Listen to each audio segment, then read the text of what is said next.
තමන්ගෙන් වැරද්දක් වුණොත් සමාව ගන්න ඕන. ඒ කහට තියාගන්න එපා. කරපු වැරද්දට ආයෙ වලේ වැටෙයි. වලෙන් ගොඩ එන්න ඉනිමගක් තැනෙයි සමාව ගත්ත නිසා.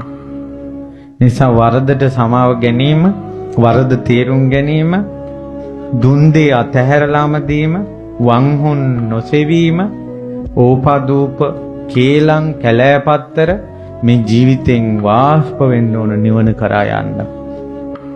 තමන්ගේ විමුක්තිය තමන්ම හොයාගෙන යන්න ඕන. නිවන් දකින්න නම් මේක එකාගේ ඇද හොයා ලෝකේ සුද්ධ කරන්න, අසපු සුද්ධ කරන්න, පන්සල් සුද්ධ කරන්න, හාමුදුරුවරු සුද්ධ කරන්න, ලෝකේ සුද්ධ කරන්න ගියයි නිවන් දැක්කේ.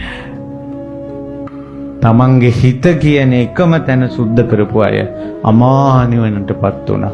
ඒ අය අමා නිවනටපත් වෙලා අමා ශාන්තියෙන් මේ ලෝකේ සුද්ධ කළා. ඕකයි ඇත්ත කතාව.